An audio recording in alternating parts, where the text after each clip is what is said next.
તમને ખબર છે, આપણું શરીર પર મકાન જેવી રચનાઓથી બનેલું હોય છે. ચાલો કોષને મકાનની ઈંટ સાથે સરખાવીને સમજીએ.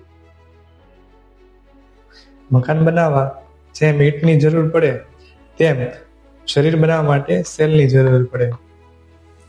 મકાનની દિવાલ જેમ ઈંટને સુરક્ષા આપે તેમ સેલ મેમ્બ્રેન કોષને સુરક્ષિત રાખે. મકાનની અંદરની જગ્યા હોય છે એમ સાયટોપ્લાઝમમાં બધું કામ થાય છે. મકાનનો માલિક જ્યાં નિર્ણય કરે છે એમ ન્યુક્લિયસ કોષનું બ્રેઇન છે. મકાનમાં લાઇટ પાવર હોય એમ માઇટોકોન્ડ્રિયા શરીરની ઉર્જાની ફેક્ટરી છે. અને ઘણી ઈંટ મળે એટલે મજબૂત મકાન અને ઘણા કોષ મળે એટલે સ્વસ્થ શરીર.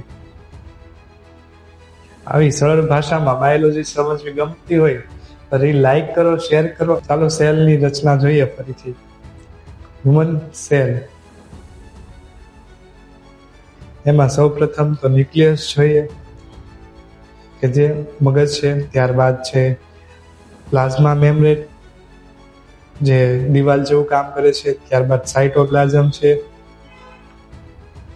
ત્યારબાદ એક માઇટોકોન્ડ્રિયા જોઈએ કે જે પાવર નું કામ કરતું હોય છે. વિડીયોને લાસ્ટ સુધી જોવા બદલ આપ સૌનો આભાર. લાઈક અને શેર કરવાનું ભૂલતા નહીં. સરળ જીવ વિજ્ઞાન અને ગુણવત્તાયુક્ત આરોગ્ય માટે મારી સાથે જોડાયેલા રહો. પેજને ફોલો કરીને. નમસ્તે.